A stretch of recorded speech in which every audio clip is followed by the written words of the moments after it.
hour, you will be listening to Living Now with L. Nathan Hare. The phone lines are now open at 837-1112, and we encourage your questions and comments. Now, without further ado, here's your host, L. Nathan Hare. Living right now. This is L. Nathan here, your host here for this next hour at WFO Power 96.5 FM on your dial. Our principal sponsor, of course, the Community Action Organization of Western New York, still fighting the war on poverty, now in our 53rd year. I want to welcome all of you again to this hour of insight, introspection, and interpretation of facts, events, and trends affecting you right here and right now in Buffalo and the Western New York community, and in fact, connect you to communities all across the country.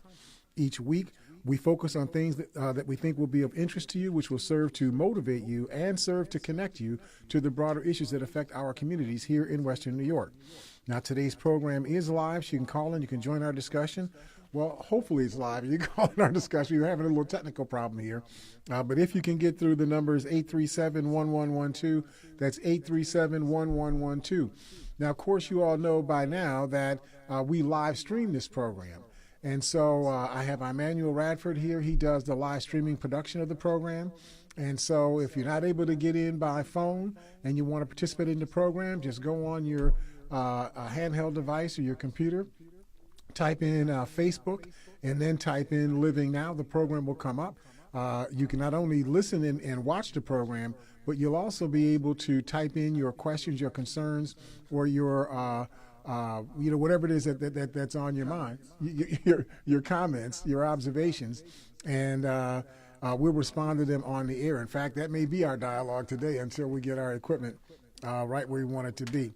I wanted to use today's program to kind of build on what we talked about last week. Last week we talked about the outcomes that were revealed from the state competency exams, educational competency exams that were conducted in March and April of this year. The reports came out about 2 weeks, just about 2 weeks ago, right? The reports came out, and although the reports were better, we had some of the dissonance that you often hear me talk about. This was a report that the title of the report in the Buffalo News was Black and Brown Students Lag Behind White Students on State Tests. Now, that is a true statement. Black and brown students were performing, more poorly than white students on the test. However, the gap between black and white and brown students and white students had narrowed, number one. Number two, the growth of academic proficiency amongst the black and brown students was almost 30%, where the growth among Caucasian students was closer to 12%. So black and brown students were growing at a faster rate than white students were. I would think that would be something that we would want to talk about, and we want to brag about that, and encourage people that although we still have a gap, we're getting better. But that's not what the Buffalo News chose to use as their headline. If you read the story, you would pick this up, although you'd have to do what I did. You'd have to take those 89 or 80 school districts and put them on a table and actually put in the ELA and the math scores and see how the from 2016 to 2018 and see how the growth rate worked out. You'd have to have done that. But I found it very disingenuous, I guess is the most polite word.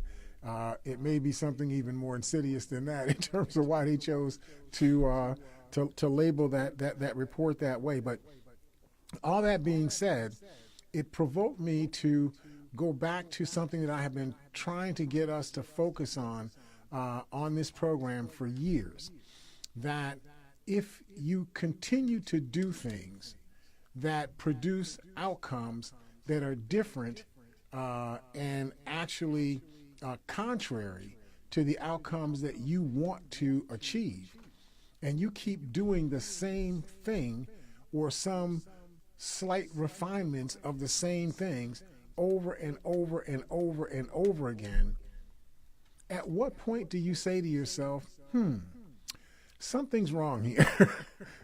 What I'm doing is not working. And every time we come up with reformulations of how to do what's not working in a way that makes the people who seem to benefit from things not working, that pleases their interest, we always end up in a space where we're displeased with the outcome, and then we do things that are more of the same things that produce those outcomes. I give the example, I tease Emmanuel about this all the time, right? You get in your car, you're in Buffalo, and you need to go to Rochester, right? But you don't know how to get there.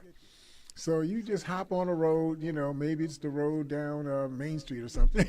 You hop on a road trying to get to Rochester, and you drive for about an hour and 15 minutes, and suddenly a sign shows up on Route 90.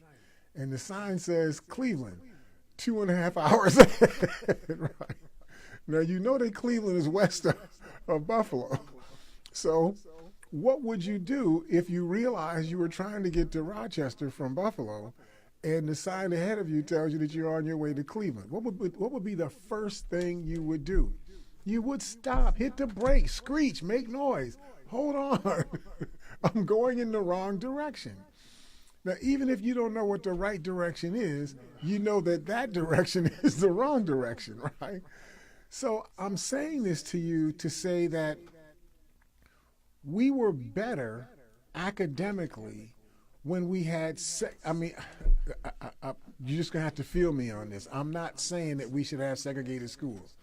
I'm simply saying that when we had segregated schools, we were academically better than when we had lower financial resources in our schools that we attended, that were in the Caucasian schools that existed in the city of Buffalo at that time, back in the late 1960s, early 1970s. There was like 91 schools in the city of Buffalo. Out of those schools, maybe 14 of them were 95% majority black schools, and the rest were all 95% majority Caucasian schools.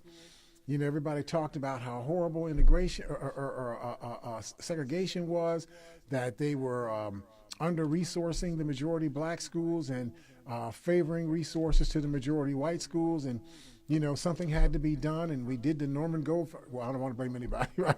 We did the Council on Community Relations, and all these different initiatives to get fairness in the schools, and they felt that integration was the way to get fairness, in the schools. But if your goal was to have fairness in how resources are allocated across the schools, and that was really an interim goal, your long-term goal was that you wanted the schools to have the same resources in order for you to see the same educational outcomes in those schools that were majority black and brown students, as opposed to those schools that were majority, large majority Caucasian schools.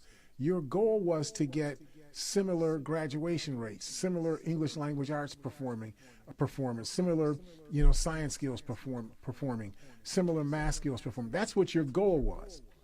Now, maybe I missed it. Maybe because I'm old, maybe I'm misremembering those goals. Maybe the goal was to have, 4 black students for every 6 white students in a classroom. Maybe that's what the goal was. And maybe you achieved that goal, right? But I thought that the real reason why we were complaining in the 1950s and the 1960s was that our children were being denied an equal opportunity for a sound basic education. The strategy that was put together was an integration strategy. They thought that that would be a way, if you had white kids going to the same schools the black kids were going to, that the white kids' parents wouldn't allow their children to be underserved in the schools they were going to. That would put pressure on the Board of Education, and Did the resources come with the you got to students? talk into the mic. But did the resources come with the students that came to the inner city? Well, that's what they were hoping, okay? But that's not the way that they did it. What they did was, in order to integrate the schools, they decided that, about 25% of the kids in the school district in 1970 were black and brown kids. So we have to get those kids pushed out to all the other schools. All the other schools were majority white schools. 75% of the schools were majority white schools. So in order to get integration, you had to deport maybe 70 or 80% of the kids that were going to African schools had to be deported to white schools in order to create the integration, right?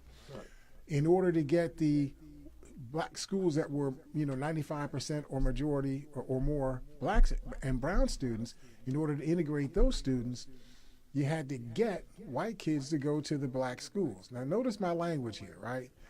They deported the black kids to the white schools, but they lured the white kids to the black schools. The way that they lured the white kids to the black schools was they put magnet programs in the black schools. Almost all of the magnet programs are in schools that previously were 95% or more black and brown students, okay? Right. So the result of all of that is the white kids went to black schools. They attended, whatever the magnet programs were in those schools, and they got whatever the enriched curriculum was in those magnet school programs. But the black kids who lived in those neighborhoods couldn't go to those schools that had those programs. They were assigned. They didn't volunteer. So they took the choice. Right. See, so the white kids, they volunteered. Right. Now, if they didn't have enough white kids to make it, happen, they'd find other ways to lure, white kids to come to those black schools. But for the black kids, you just, as a parent, you just got a piece of paper, came in the mail that said, you're going to Grabby Art School. You're No choice. No choice at all. That's how that first started out. Now, when we started getting further along in this, integrated school process, when we got into the 1990s and so on, then they began to talk about we've gotten as much integration as we're going to get. And the consent decree, I think the Judge Curtin consent decree expired in 1996 or 97, something like that. And what they did is they went to a school choice model, where you got a list of, you could give like 1 through 5 choices of where you wanted your child to go to school. And purportedly they were going to try to get you whatever your first or second choice was. Of course, over time, if you talk to your father, you'll see that the research doesn't show that that's what took place. Generally, you wind up getting your 4th or 5th choice, right? Because it was just hard to do to accomplish the balancing of the populations in the schools, doing it the way that they were trying to get it done. So they would just force it, right? So you ended up with the black kids, for the most part, black kids were being forced onto buses, but white kids were volunteering to go to the previously majority black schools. So that created the dichotomy of what we have right now. Then to keep the white kids, or let me say it this way, to keep the kids who were the better performing students, let me say it that way, to keep them willing to continue to go to school in the Buffalo Public School District, they began to add on programs. So first they started adding on things they called advanced placement programs, where, you could take courses that would be parallel to what you would have been taking in your freshman and sophomore year in college, and you would get some credit for that. You could take courses that were sort of experimental courses. Like I took a course when I was in high school in my senior year called Math 12X. I didn't know what that was, right? It was like an advanced form of calculus. Which I never used, by the way. I don't know why I took I just took it because whatever my faculty advisor said take, I just took it, right? But my point was, it gave me this enriched experience, of learning something that I may not have been able to use in my working life, but the fact that I was able to master it, and scored 93, 94, on each quarter, each marking period in that course, that gave me some resumes. And so when I went to apply for college, they said, wow, he took Math 12X and he had a 94 average in Math 12X. He's the kind of student that we want. So it gave me leverage, right? I got accepted at 134 different colleges, right, when I was a senior. And so I got that leverage because of what was being made available to me. Of course, I wasn't going to the Buffalo Public School System at that time. I don't know how many times I've whined about this, but y'all threw me out. I just want you to put that post note in there. I thought I was a good student. I know I was annoying. I know I got on everybody's nerves, but I was a good student. You should have figured out a way for me to be able to stay in the school district, but you didn't. You told me to leave. It's okay. Life worked out for me. I hate to even talk about that because it seems so dumb, right? But at any rate, my point in explaining all of this is that the district essentially subsidized advanced placement and college credits for the students who were already able. And the students who were not already able tended to get funneled into the schools that were very underachieving schools. So you had schools like Burgard, for example. In 2000, I don't think in the year 2000, Burgard had even had a single student who had taken a Regents course for the previous 10 or 11 years. Not a single Regents course was taken at Burgard. How does that happen? How does that happen? This is a high school, and you have kids, not a single kid in the high school is taking a Regents course? But that's what was going on, right? Kids who were going to neighborhood schools or schools in neighborhoods didn't live in the neighborhoods that the school was in.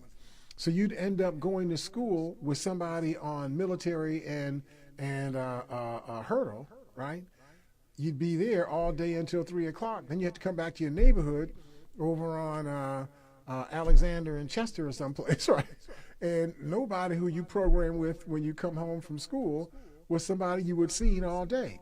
So it created this perverseness, where kids had to sort of gain a place among kids in their neighborhoods after school who they didn't really know all that well, right? Because they didn't go to school with them during the course of the day. And so that created this clique stuff, this posse stuff. We created the very dynamic that we said that we were opposing. The policies of the school district created those dynamics, right? And I mean, come on, how smart do you have to be? Even if you were dumb and didn't know that what you were doing was going to produce this outcome, how many years did it take you to figure out that what you were doing was producing this outcome? Why didn't you just stop doing that and do something else? But we didn't. So now we have a school, well, I shouldn't say now, we've always had a two-tier school district. They just found creative ways to take the old segregationist district that was one school district for the whites and a different school district for the blacks. They just found a way to do the same thing, right? To create a two-tier school system, but not make it look like it was based on race, right? And so that created the dichotomy that we find ourselves in. So when I did some baseline work, I found that in 2015, this is just after they began doing, I guess they started doing the Common Core test in 2013. I looked at 2015 ELA results, and for kids grades 3 through 8, only 12% could read and count on grade, were proficient in English language art skills.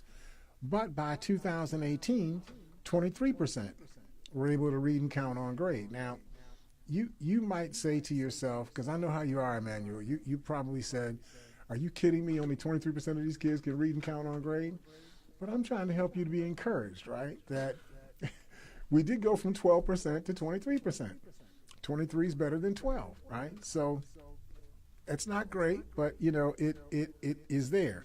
And for math, 9.6% of the kids in 2015 could read and count on grade, and that turned into 21% by 2018.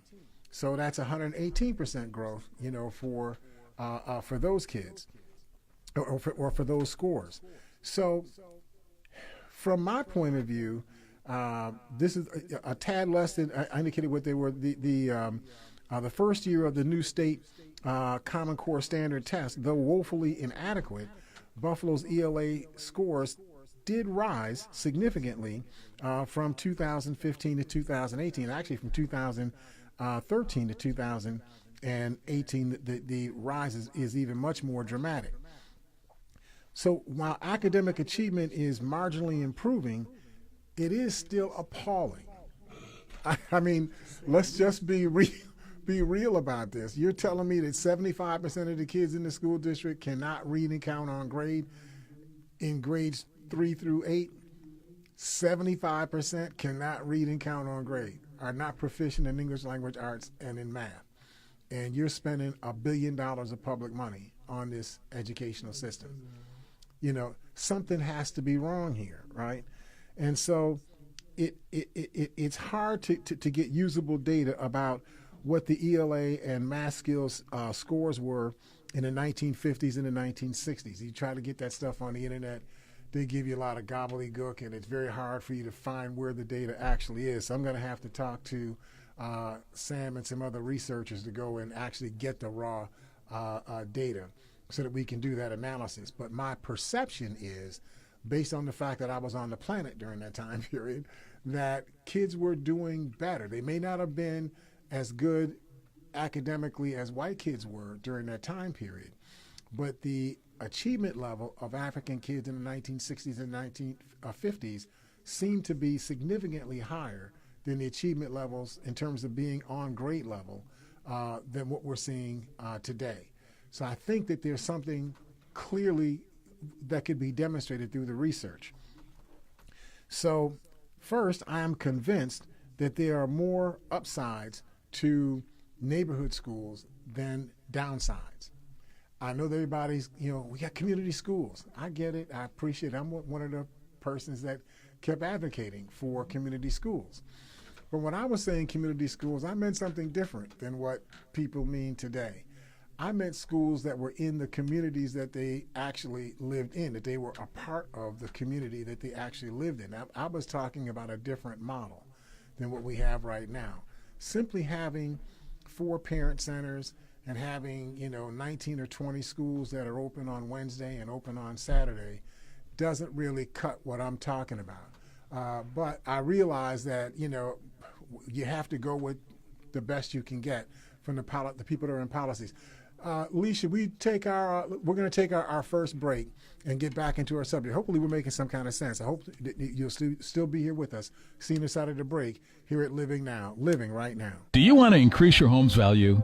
Do you want to lower your energy bills? Are you in need of affordable financing for your next home improvement project?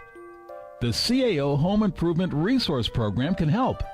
Just come to their monthly session every second 564 Dodge Street, Building 400. HIRP staff will help identify the resources you need to get financed, and they'll even help you with completing your application.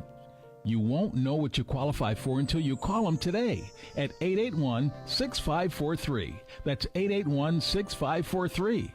Learn about all the home improvement programs you may be eligible for and ask about the affordable financing program that can help turn your house into your dream home. Call 881-6543 for more info. It's the Home Improvement Resource Program, restoring value to neighborhoods across Erie County, one house at a time. Brought to you by the Community Action Organization of Erie County. All right, welcome back to Living Now here at WFO, Power 96.5 FM on your dial. I'm here with Emmanuel Radford, who does the live streaming of the program. Our lines are up, so if you want to call in, the number again is 837-1112. That's 837-1112. And so the point that I've been trying to talk about here is that we need to take a look at whether or not we're doing better or doing worse under this integrated, balanced school choice, whatever we call it, model of education, a structure of education that we have in the public school system in the city of Buffalo. Are we doing better now in terms of the academic performance of the children than we were doing back in the 1950s and the 1960s? Because we actually went to civil rights war. We fought, and purportedly thought that we won in terms of integrating these schools as a model or a mechanism for how we would improve the academic achievement of the African kids that were going to these public schools across the country.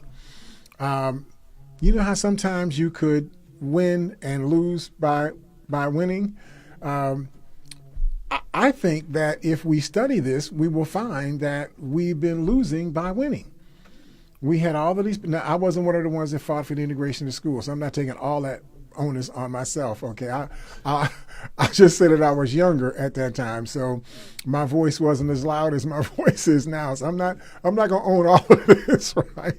But those of us who considered ourselves to be folks that were fighting for the best for our communities, this was the outcome that was produced, these integrated schools.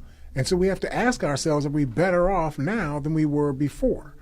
My position is that if we had neighborhood schools and we put all of the resources in the neighborhood schools that we're putting into these magnet programs right now, that every school you get advanced placement courses, that every school you get onto advanced academic tracks that will lead you to go into a high school where you can earn college credits, even earn an associate's degree, that should be possible for you at every single school that you go to. We should be fighting for that. I think we have a caller hanging on. Let me grab that call real quick. Hi, caller. Are you there? Hello, caller. Are you there? Oh, yes. There you are, Mother Good Dora. morning, Mr. Hare. I can't hear you. I can hear you now. Can you hear me? I can hear you. Can you hear me now? Can you hear? No, I can. I just tried to turn up my radio a little bit. I can hear, but I can't hear you on my phone. Oh, I don't know. But you can hear me, right? I can hear you fine. Okay, now I hear you. Now Okay. I hear you. Okay. First of all, thank you for coming to our luncheon yesterday for the Black journalists. Absolutely. That was a great thing. And having Jerika Duncan there, sort of an alumni from Buffalo was great. Yes, it certainly was. And I thought we had a very good turnout. We're trying to raise monies to help any young person who's interested in going into journalism to give them a scholarship, because we really do need as many people as we possibly can get in the media. And I thought here in Buffalo, if you saw the front page of the Challenger last week, we have a pretty good representation of young people who are on the different channels. The only thing that I would like to see, I'd like to see a black weatherman or a black weather woman at some point, because we haven't had one since the 70s, I believe, with Chesley McNeil, if you remember him. Right, that was integration. Every 45 years, we get one. We get one, but so that's what I'd like to see more of. But, if you looked at this weekend, we had the Black Achievers, we had the Black Journalists Luncheon, we had other things going on where black talent was really highlighted this weekend. And that's a very good thing for our young people to see. I know what I used to do, especially when the Black Achievers came out, I would post the pictures on right outside my door and also inside in the bulletin board so that the children could see all of these people who are achieved. We do have people who are doing a great job, and we need to hold them up for our young people as much as we possibly can. So, looking forward, I agree with you a lot of things you were saying this morning about the schools and about, as a matter of fact, my radio show did come on Saturday, but I had to be on the panel, so I wasn't physically in the studio. Mm-hmm. But I played tape. I had a tape played featuring Dr. Naeem Akbar, who I'm sure you're familiar with, renowned psychologist and educator, and he talked about some of the same things that you're saying. I got a chance to hear some of it as I was driving out to the luncheon. Talked about some of the same things you're talking about, how before integration we had more in terms of educating our young people. Mm-hmm. We had more black teachers, and we were doing pretty good. Then after integration, we sort of left our communities and went everywhere else, and that caused a problem. So you're really on the right track when you're talking about that. But I just want to remind people that the essay contest deadline is October 27th. And I do have to say this, because I had a few problems with this in the last one. Everybody wants an extension. So I'm going to say loud and clear There will be no No, extensions. no extension. It'll be December if we keep You going must on. turn that essay in by midnight, October 27th, and on my next show, I'll go into more details on the rules. But you can get the flyers from the Meriwether Library as of now. There you go. So thank you so much, Mr. Hare, for your right. program, and we did have a good. And I really enjoyed your comments, and you were right on track. Thank but I'll you. hang up and listen to the rest of the show. All right. Thank you, Mother Doyle. Talk to you very soon. And so I went back and just tried to find some research on neighborhood schools. I came across an article of a school district in Portland, Oregon, written by Kim Murphy, talking about, this was written in 2010, and it talked about Portland, Oregon may return to the neighborhood schools model. It was written in the Los Angeles Times. And in this report, for years, she goes on to say that urban schools have struggled with segregation. When busing failed, many lured students out of racially isolated neighborhoods with irresistible programs in theater, technology, advanced placements at schools across town, very similar to the model that we had in Buffalo called magnet schools, right? So they lured, Caucasian students to come to schools in majority black neighborhoods by offering them enticements, So the things she's talking about here, theater programs, technology programs, advanced academic programs, and so on. But they didn't lure black students to go to the white schools. They just assign you to go to the schools in the white neighborhoods, right? So that created a certain dichotomy. In Portland, as in many other cities, the plan backfired. White middle-class parents, adept at school bureaucracy, got their children into the best schools. Now, just think about this. If you listen to your father, talks about this all the time. I talked to him about the idea of the prepared student. And the prepared student, or the prepared parent of the prepared student, they know how to work the system to get their children into the best situations they can possibly get their children in. So who ends up not getting the fruit, the best fruit in those systems? It's the unprepared parent with the unprepared student. They just wind up going to essentially the schools for the unprepared. That's a terrible way to say it, but that functionally is what's going on, right? So she talks about how poor families got left behind in ever-shrinking, underfunded, and poorly performing neighborhood schools. Exactly what has taken place in Buffalo. Some of them, like a high school in Portland called Jefferson High School in Northeast Portland, grew so emaciated that the African American and white families alike were actually running from the exits. In other words, the school, see what happens is when a school becomes dominated by underachieving students, because the students that are achieving students, they all wind up going to what essentially is their version of a magnet, program. So they go to the best programs. Who's left in the other schools? It's the underachieving students. So then parents who don't want their kids in a school of underachieving students, they find tricky ways to get their kids out of those schools. If they can't get them into a better school in the Portland School District, they'll get them into a charter school. If they can't get them into a charter school, they'll get them into a parochial school. If they can't get them into a parochial school, they'll move out of the district. Right? They'll go to a school in an adjacent district. So that causes schools like Jefferson High School to start losing students en masse. And of course, your funding is based on the number of students that you have. So you start losing a lot of students, you also start losing a lot of funding. And so now in a move that in another era and another city might have been seen as segregationist, follow me here what I'm saying, right? Portland is preparing to abandon its liberal crosstown transfer policy and go back to the once discredited model of neighborhood schools. I never understood this. How did neighborhood schools become discredited?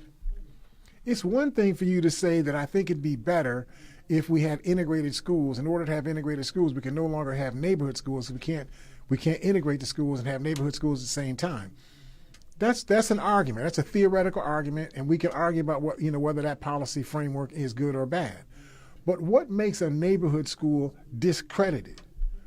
Why did we listen to people who said things like that to us? The people that drove the policies that dominate the school district that we're in right now are the same people who attacked neighborhood schools as if there was something wrong with being a neighborhood school. They discredited neighborhood schools.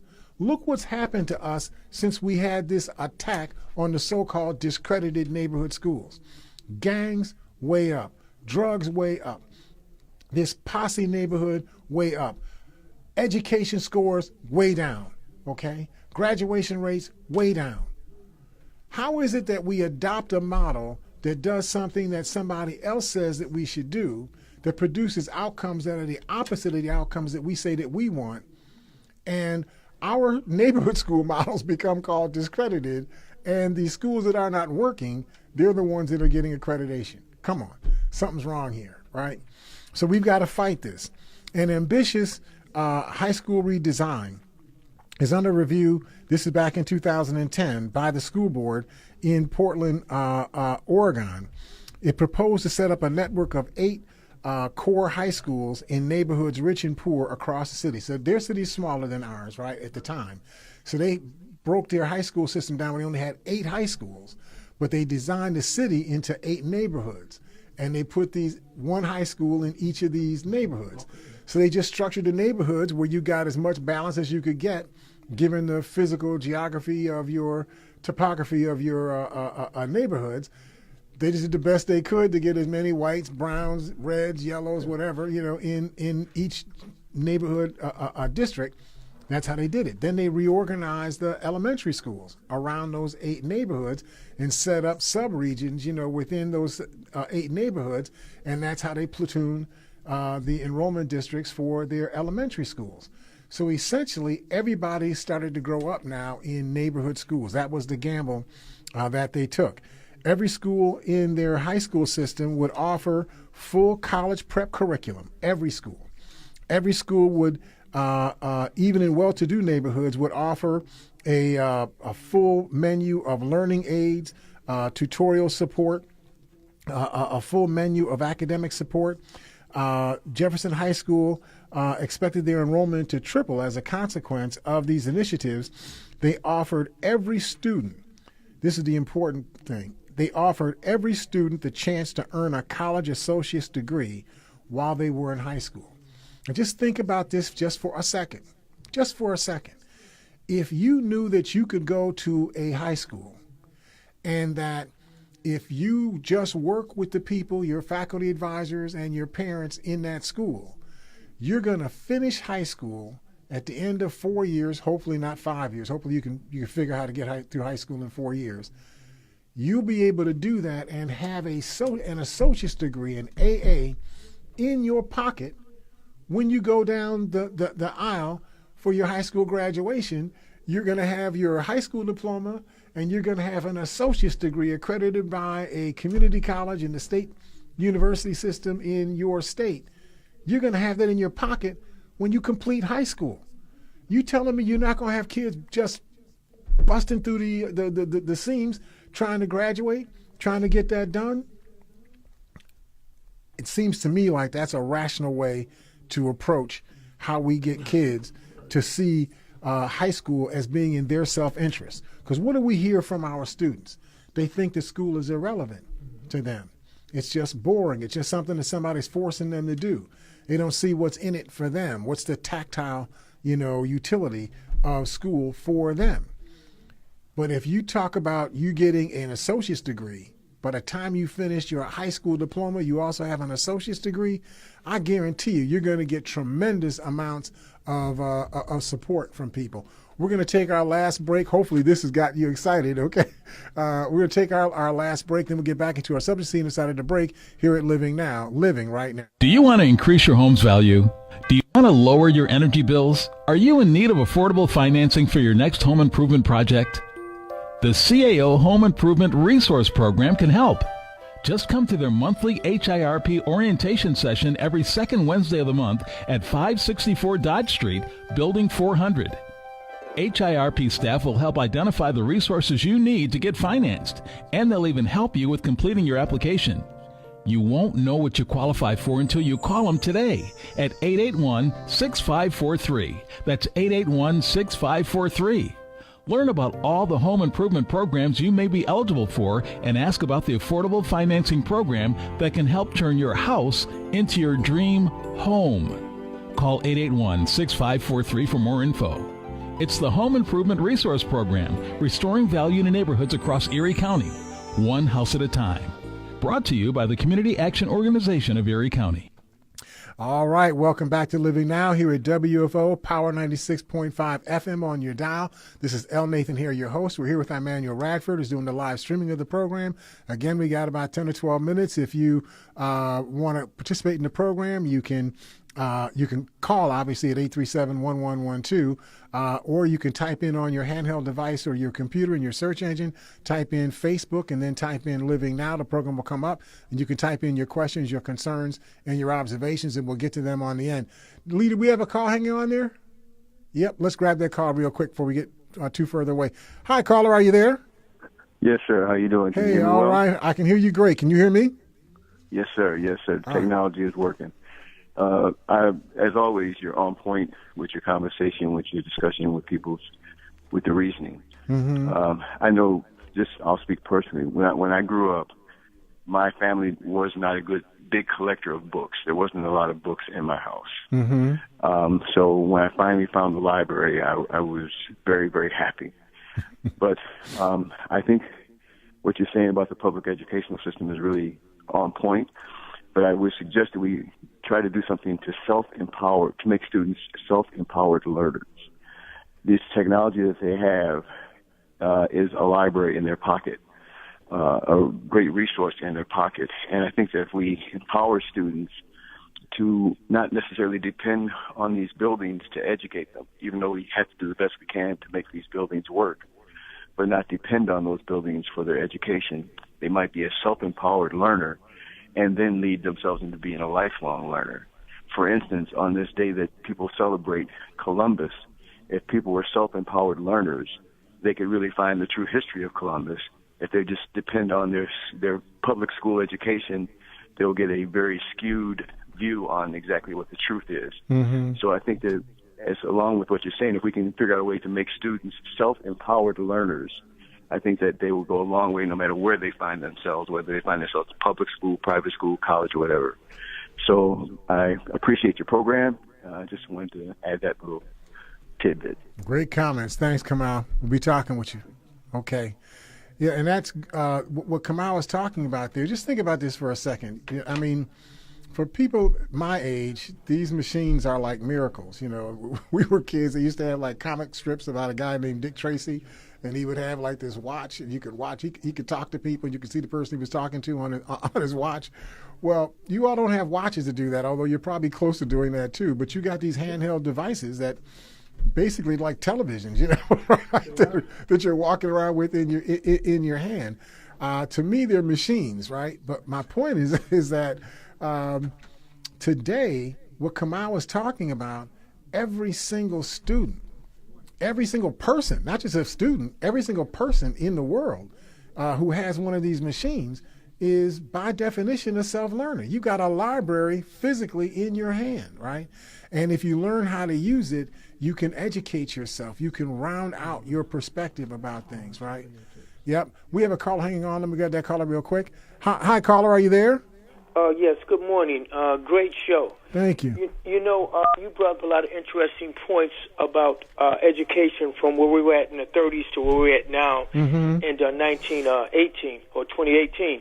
I'm a believer that I don't think the same people that are enslaved is going to educate you. Exactly. We have, by the fact that we went back to when we were in the 30s when my grandmother and different people went to school, the educational achievement was a lot higher. You had said something earlier about, whether it was a little bit different, whether they were higher or lower. I believe they were a little bit higher with our reading scores and our math. If you think about it, we have so many scientists, so many blacks that were back, say, for instance, in slavery that invented, and in the 1900s that invented so many inventions without the so-called education that America was giving them. It don't make any sense if we just go through a litany of our great, by the fact, professors or scientists. Like the Peanut Man. Right. The one who invented, the refrigerator, the one who invented, the filament for the light. I mean, we can go on and on and on, about what this education, the so-called education that America was giving us, couldn't stop us. So I have to say we were even greater then. But we have to come to the realization, and I say this because my mind could easily be changed. How is it possible that our high school rates as far as failing math or reading is worse than it was 50 years ago? If there's not a system in place, and we don't start talking about the system that's in place for our children to fail, not to succeed, because, even when they get a college degree, they're less likely to get a job in the field that they get a degree in than others. And so we have to start working on the system, and the system is that we should be working on is having our own schools like the Jews have, like the Catholics have. Now other nationalities coming into the country and take our benefits are having. We have to start speaking truth to power in order for us to change this condition. The teachers are always asking for a raise, but if I don't do my job properly, I don't get one. I don't have one. And so, why should we do that? I don't think it's intentional. I think it's intentional that our children are failing so that they can put them into these, for instance, institution of incarceration, different things such as that, drugs, all these different things. We have to start facing the truth and speaking truth to power while we're not graduating. You figure our parents came out the same school system. These young people's parents came out the same school system that your children come out of. Right. So most of the parents can't read or write or have that academic skills that their children have to even help them because that system that's in place. So we got to start really, really speaking truth to that. And I know that you do on every occasion you do, and I want you to keep it up. But what you can't say, I definitely going to say. There's a system in place for us to fail at every turn. Yeah. And it's just that simple. That's why you can have a school. You see that's the best in the state up on a hill in a black neighborhood. You see what I'm saying? That's why you can have those things. But yet and still you can't have one right down the street from there, not even a mile, like Bill Academy that used to be one of the greatest schools in our community. Yep. That's the worst school in the state now. Yep. And the parents don't know why, because these teachers are not even when they have 19 kids in the school, or 50, in the classrooms, or 15. They're not prone to teach them. They'll take one kid and act like he can upset the whole classroom. Then they don't need to be in our communities. We need to have people in our community that's really concerned. And I'm tired of those fake tears that these white suburban teachers cry over our children. They are not trying to teach our children.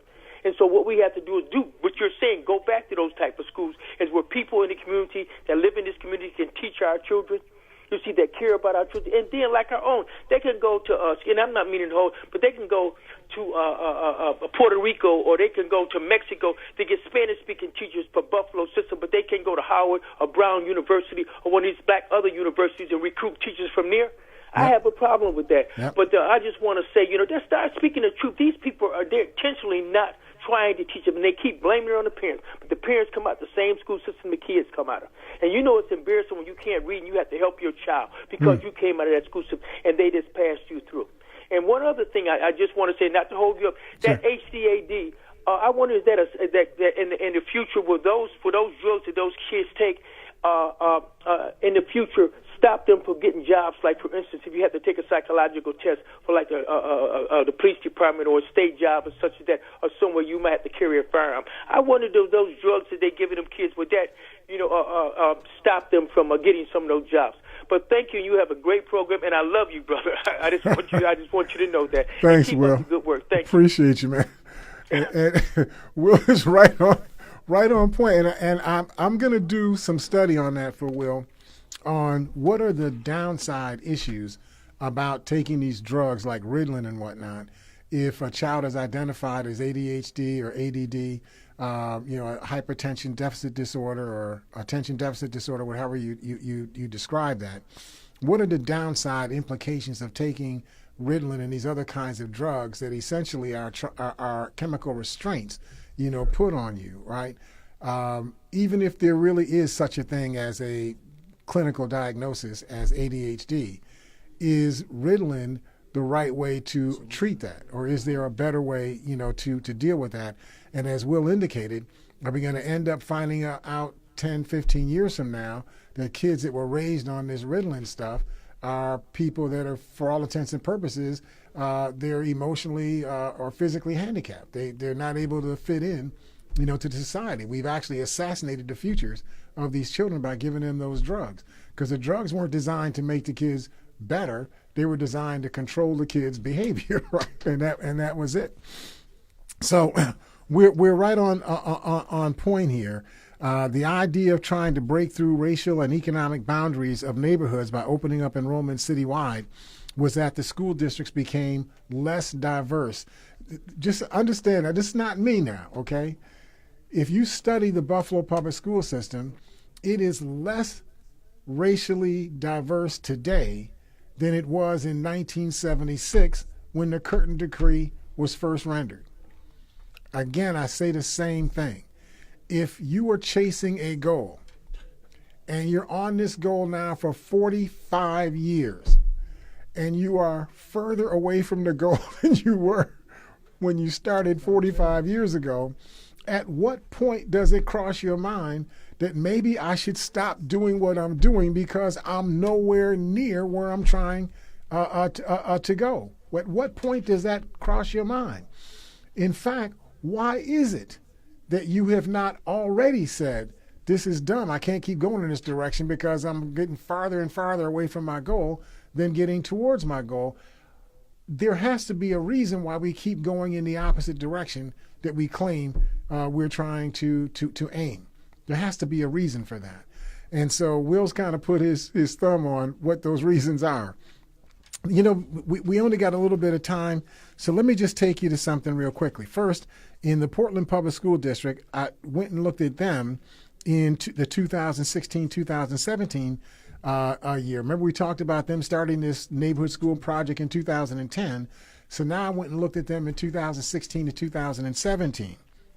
And so they set up a basic value system for their school district. Follow this value system. Their vision statement says every student, every teacher, every school succeeds. Period. Every student, every school, every teacher succeeds. Period. That's their vision. Man, that's my vision too. Okay, right? They said they adopted 3 priorities. First, that 100% of students will be able to read, to learn, have become skilled enough as readers that they were able to learn from reading by the time they finished the 3rd grade. I'm not talking about kids who can look at words on a piece of paper and go, in the Portland. I'm not talking about that kind of reading. I'm talking about kids who can read well enough that they can learn from what they read. By the end of the 3rd grade is their goal. Second, to reduce disproportionate exclusionary discipline of they said our students, they meant students of color. To reduce disproportionate exclusionary discipline for our students of color, because they found that to be one of the markers that, bad stuff is going to be happening educationally in your school if you allow this to occur. And the third thing was to increase the graduation and completion rates. Now, let me give you the outcomes here. They looked at the school district's graduation rate in Portland compared to the graduation rates to the state of Oregon as a whole. In 2009 to 2010, the statewide graduation rate was 66.38%. The Portland School District graduation rate was 53.5%.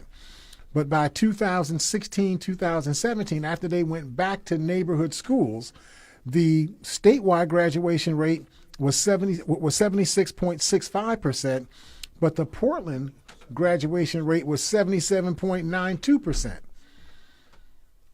Help me now, okay? Portland's graduation rate is better than the state graduation rate. In the 9 schools, in the 9 high schools in the Portland School District, they looked at the graduation rates in the district as a whole. I gave you what their average is. It was 87% of the kids graduate in their school in the Portland School District. For Jefferson High School, the one that we were talking about that they were having most of those issues about, it was the so-called African American high school. That's what they called it, the African American high school. Their graduation rate was 86%. Now, there were only 2 other high schools in the district out of the 9 that they had at this point where the graduation rate was lower than Jefferson. But Jefferson's 83% graduation rate is 5% higher than the graduation rate for the state as a whole. Tell me that you would not accept a report where Buffalo's graduation rate was 5% higher than the state graduation rate. You'd be okay with that, right? That's what they did when they went back to neighborhood schools. So we need an all-hands-on-deck approach. So something I'm working with our mayor with, and we'll be talking to pastors and churches throughout a target community. We can't do everything all at one time. We're going to sort of carve out, 3 or 4 census tracts and attempt to do something called Taking Our Communities Back. And basically, there are 31 school districts in Erie County. The only public school district in which the schools are closed to students at 3 p.m. and to everyone else by 4 p.m. is the Buffalo Public School District. All the other school districts in Erie County, they're open to their students until they get done with them. You go to Sweet Home, 8 o'clock, 9 o'clock at night, you see 120 cars, in the parking lot and whatnot. You don't see that in Buffalo. You'd be lucky if you see paper, in the parking lot in Buffalo. Schools are places where in virtually every school district in the country, the schools are the principal social and community culture institution in the neighborhoods the schools are in. Schools are places where parents organize and implement initiatives for their younger children. Schools are where children learn teamwork through sports and community projects. Schools are points of contact where community meetings are held, block clubs meet, sororities and fraternities meet, holiday parties are held, and supervised socials are held. Schools are sites where adults' continuing education services are held, community health promotion is held, parent and non-parenting adult networking activities take place. In central city communities across the country, it's common to find as many as 74% of the school children being raised in households without their biological father. Assuming that the majority of single parents of school-age children work, it is unreasonable to expect that that grouping of parents to also be able to provide after-school structured supervision and developmental activities for their children. These children become excessively exposed to the elements in the streets that are themselves disconnected from a formative family and socialization structure. Children need to be in constant company, tightly and loosely.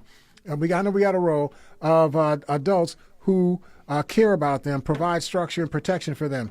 We're going to get into this in our next week program, but this is something that we got to figure out. How do we take our communities back? First, we got to take our schools back and then get our kids under our control. We'll talk to you all next week here at Living Now.